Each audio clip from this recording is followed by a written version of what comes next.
¿Cómo andan, jóvenes? Espero que se encuentren excelentemente bien. Hoy les traigo el segundo video de esta sección de películas y series.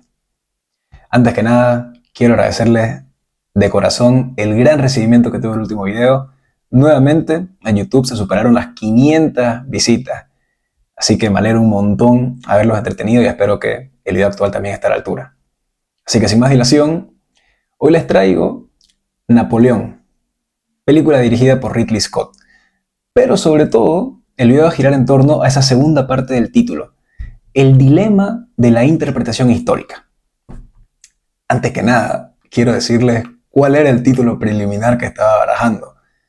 Yo quería llamar a este video directamente Napoleón según el burro de Ridley Scott. Pero a ver, ¿qué voy a estar haciendo yo pretendiendo llamar burro a uno de los directores astros que tiene la industria del cine, quien además es muy querido por el público general, por la crítica y, si cabe mencionar, también por mí? Así a simple vista, él ha dirigido fácilmente dos de mis películas favoritas. Una de ellas, Kingdom of Heaven, o El Reino de los Cielos, la cual voy a mencionar un poquito más adelante. Ahora, ¿qué pasa con Napoleón?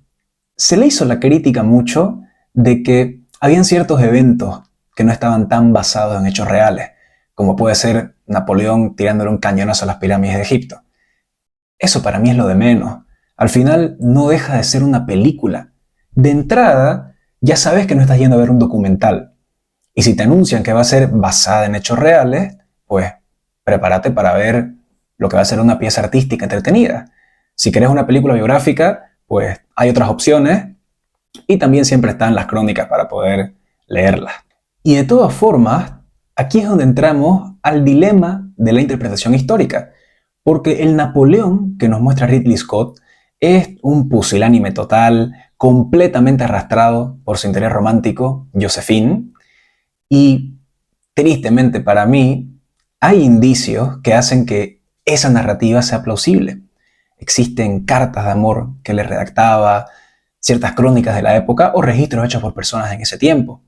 Entonces, dentro de todo, no está vendiendo una mentira enorme. Y encima, ya caemos en el hecho de que la historia antigua es bastante compleja de determinar qué tan verosímil es. Y para eso tengo un par de ejemplos. Miren, a día de hoy, en los tiempos modernos, ya existe otro rigor metodológico para registrar los hechos que ocurren. Y de todas formas, ya sea por intereses individuales o sobre todo colectivos, no es que a día de hoy registremos todo tal cual pasó. Siempre va a haber cierto sesgo o cierto interés detrás, pero dentro de todo el cambio es muy notable y dentro de todo muy reciente. Hasta hace relativamente poco, en lo que a historia se refiere, la historia la redactaban los gobernantes de turno y en ese momento no eran estados como los que tenemos a día de hoy, sino que eran familias, dinastías, quienes, lógicamente, tenían sus propios intereses, ya sea legitimar o mostrarse más poderosos e imponentes, porque el prestigio pesaba todavía más por aquellos tiempos. ¿Dónde se puede ver esto reflejado? Imagínense una guerra inventada por mí sobre la marcha entre el duque de Sajonia y el duque de Luxemburgo. Sajonia quizá contaba con 3.000 hombres para defenderse, los de Luxemburgo tenían 6.000 a su nombre, pero épicamente hicieron una defensa. ¿Qué se suele hacer ahí? Pues el duque de Sajonia seguramente va a encargar que en los registros de muerte o del evento que se dio en ese momento se ponga que los sajones tenían 1.000 o 1.500 hombres para defenderse, mientras que los de Luxemburgo eran 10.000, para hacerlo todavía más grandioso. Y viceversa, los de Luxemburgo, al haber perdido, seguramente van a decir que 2.000 valientes hombres de Luxemburgo se enfrentaron a una férrea defensa por 10.000 sajones y perdieron heroicamente. Y ese es un ejemplo menor, porque todavía escala más allá. No eran las sociedades tan barbáricas como uno pensaría a primera vista. No podías simplemente invadir y declarar la guerra sin fundamento. Estaba muy mal visto. Necesitabas lo que los romanos denominaron como casus belli. Básicamente tu fundamento para ir a la guerra. Y había maneras muy legítimas de conseguirlo. Imagínense una rama herética del cristianismo, la cual los estados pontificios, o mejor dicho el Papa, desea abolir. Él podía perfectamente darle un bulo papal a uno de sus amigos, vamos a decirlo así, para que haga la invasión. Otro caso común podría ser un rey de Irlanda, quien tenía 3 hijos varones, de los cuales solamente uno de ellos podía heredar la corona. ¿Qué ocurre con los otros dos? Pues que al estar próximos en la línea sucesoria, tienen un reclamo válido, sobre todo si un invasor externo quita el trono de esta familia irlandesa. Los hermanos van a ser personas que tienen mucha validez para decir, quiero reconquistar ese territorio. También otro caso común se daba por alianzas matrimoniales, ya sea que, vamos a decir, el duque de Londres, no existe ese título, pero entiéndase, se casa con una princesa francesa. Él tenía cierto derecho no a reclamar el trono para él mismo, pero quizás sí para uno de su descendencia. Entonces, gracias a ese legalismo que se manejaba, nada impedía al duque de Luxemburgo que hable con su arzobispo de turno y le diga, mira, quiero que vayas a esta biblioteca, modifiques un par de cositas y me consigas cierto reclamo legítimo para que yo pueda invadir Sajonia. ¿Qué queda en las manos de los historiadores modernos? Pues que ahora tienen un montón de registros, aparentemente ciertos, pero que uno nunca sabe. Capaz se alteró cierta genealogía con tal de que el nieto diga, eso le pertenece a mi abuelo hace 80 años. Y reconstruir los árboles genealógicos, pues, es una tarea bastante ardua.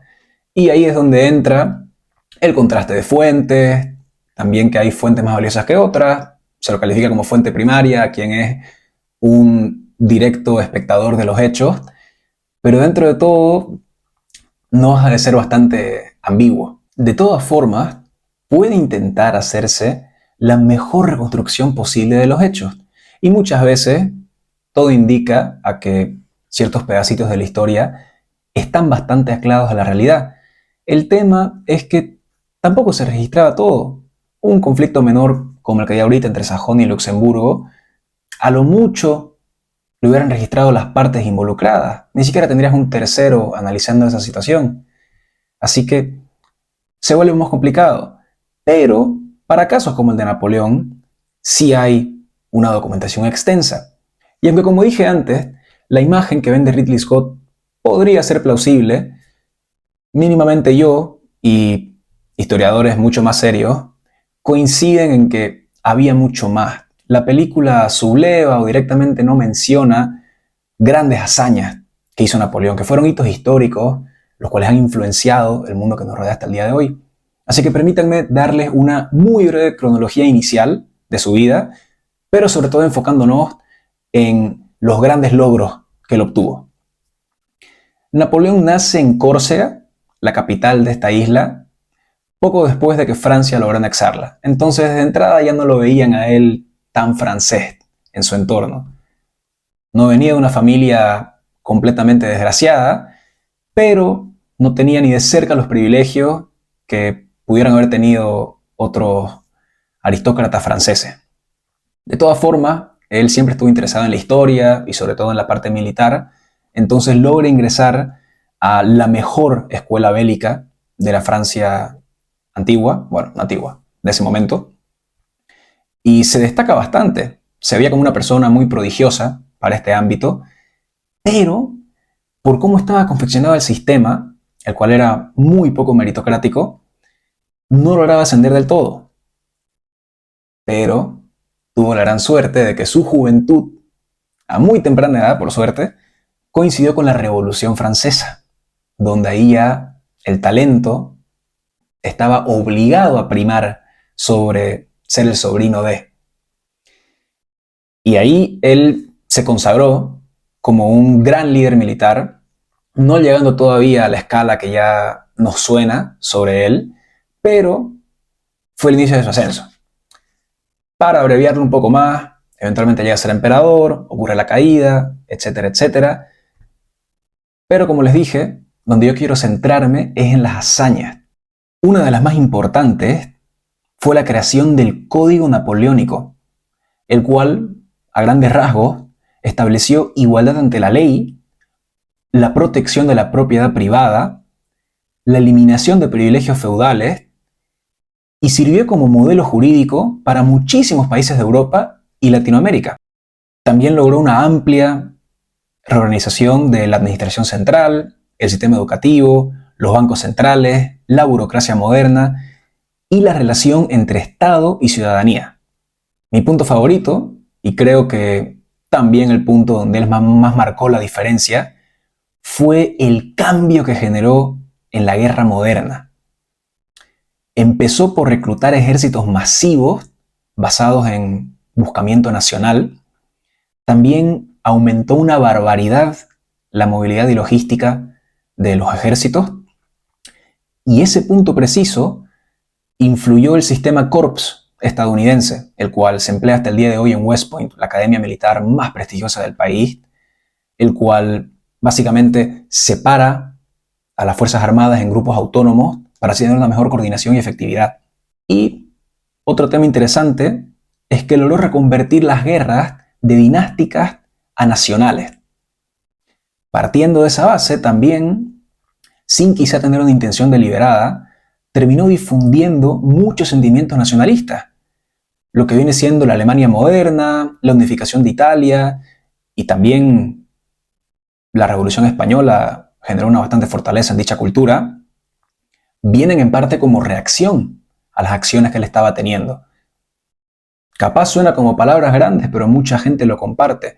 Napoleón creó el mapa político europeo del siglo XIX. Entre otras cosas, su llegada marcó el fin del feudalismo. Él fue el que le dio el último golpe de gracia al Sacro Imperio Romano Germánico y terminó por desmantelarlo del todo. Además de que, como les decía antes, era básicamente Francia contra Europa. Se batió contra coaliciones de 4 o 5 potencias y él solito los fundía. Hubieron, si no me equivoco, como 4 o 5 y por algo se categoriza esa época como las guerras napoleónicas. Así quedó nombrado el periodo. Otro punto interesante es que en su campaña por Egipto, él, como era un gran estratega del marketing, se llevó un montón de eruditos, sabios y miembros académicos para intentar fundir un poquito de conocimiento, infundir, perdón, y se dio el descubrimiento de la piedra de Rosetta, sí, en plena campaña napoleónica. Para los que no conozcan, era pues básicamente una piedra que contenía el mismo texto en 3 escrituras: jeroglífico egipcio, demótico y griego. Esto permitió que a inicios del siglo XIX se logre descifrar los jeroglíficos egipcios y así nació el estudio moderno de la egiptología. Por estas razones, a Napoleón comúnmente se lo denomina un genio militar. Y es verdad que este argumento yo lo he presentado en otros videos, pero creo que aquí conviene recalcarlo. Suele haber una tendencia a infravalorar este tipo de intelecto. No, es que él es un genio artístico de la literatura. No, él es un genio del deporte. No, pasa que él es un genio de la poesía. No, pasa que él es un genio militar. Cuando, al nivel que Napoleón revolucionó la guerra, para mí es un genio a secas. La diferencia que sacó, simplemente con ideas novedosas, fue abrumadora respecto a sus rivales.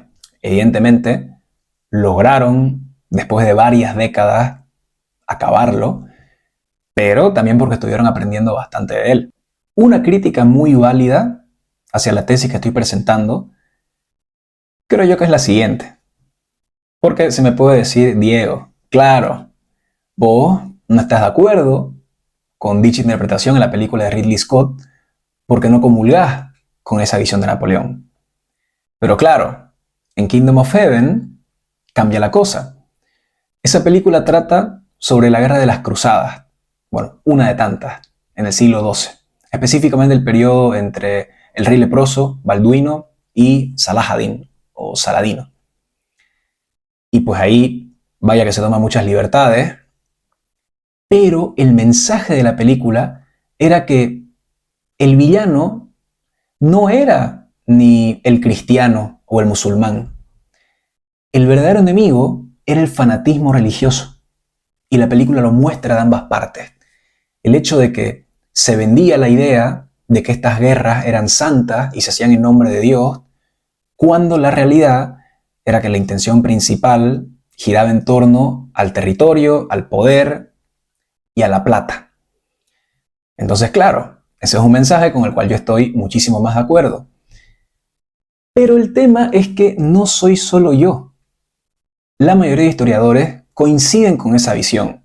Entonces, no solamente estoy de acuerdo con el mensaje, sino que creo que se apega mucho más a lo que creemos que son los hechos. Mientras que esta interpretación de Napoleón, aunque, como vengo repitiendo, pueda ser entendible, creo que no está cerca de ser adecuada. Y mi problema recae cuando yo me pregunto cuál es la intención del director de contar esta historia así. Lamentablemente, él nunca dijo de manera explícita por qué eligió este camino. He visto algunas entrevistas, tanto de él como del actor principal, Joaquin Phoenix, en el que se ven bastante dolidos por las críticas que recibieron, pero es que eran críticas vacías, como les dije antes, críticas como ¿por qué dispararon un cañonazo a las pirámides? ¿Qué más da? O sea, es una película y está divertidísimo verlo. Tendrá su validez, pero claramente no es el foco que, por ejemplo, estoy tomando yo.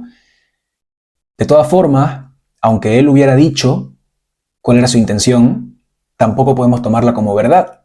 Él pudo haber estado mintiendo, ya sea deliberada o inconscientemente. En cualquier caso, yo creo que Ridley Scott muestra a Napoleón de esta manera porque desde la época que este personaje estaba vivo, todo el entorno intentó dinamitar su figura. Desde hace siglos que se intenta romper esta imagen del líder carismático. Muchos coinciden que Napoleón ha sido el último gran líder carismático que tuvimos. Sí, quizá después puedan haber ejemplos un poco terribles, pero son los que son, como el Che Guevara o Hitler, pero aparte que el contexto es diferente, no llega a adecuarse a lo que representaba Napoleón. Piensen que su entorno eran todo monarquías que no querían que estas ideas se expandan porque les convenía muchísimo mantener el status quo. Y ya que el Imperio Británico dominó el mundo y a partir de ahí pues nace Estados Unidos, esas ideas de mostrar a Napoleón como un don nadie tienen su origen.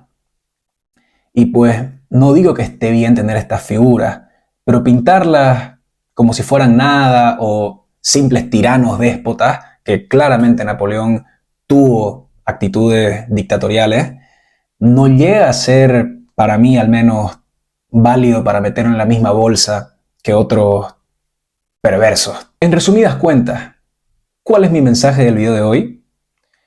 Pues que sí, a pesar de que cueste mucho leer lo que fue la historia, es posible. Y existen múltiples mecanismos para poder acercarse a qué fue lo más probable que pasó. Y esto creo que no solamente aplica para la historia, sino para nuestro día a día. No les digo desconfiar de todo el mundo, pero sí elegir bastante tiempo en quién confiar y tomar múltiples puntos de vista, porque así como pasa con algo tan apoteósico como son las guerras napoleónicas, puede pasar con un simple chisme a menor escala, donde de facto van a haber dos versiones de la historia. Así que eso es todo por el video de hoy. La verdad, capaz quedó cortito, pero ha sido personalmente de los videos que más he disfrutado hacer. Es un tema que me apasiona en demasía. La película, de todas formas, se la recomiendo. Está interesante. Para mí tiene otras mejores, como les dije, Kingdom of Heaven. Pero dentro de todo, es bastante mirable. Para terminar, les comento que el cronograma de mayo ya está completamente arreglado. Quedan 3 videos de este bloque de películas. Voy a cerrar a finales del mes con un video sobre el legendario Mohamed Ali y en medio tendremos 2 de Juego de Tronos. Uno sobre el personaje de Ned o Eddard Stark y otro sobre Daenerys Targaryen. Primero partimos con el de Ned porque es el que ya tengo grabado, así que les aseguro que el próximo domingo vamos a estar por aquí y pues espero que lo disfruten también. Ojalá también hayan tenido una buena semana, que la que venga sea todavía más positiva y espero verlos el próximo domingo. Fuerte abrazo.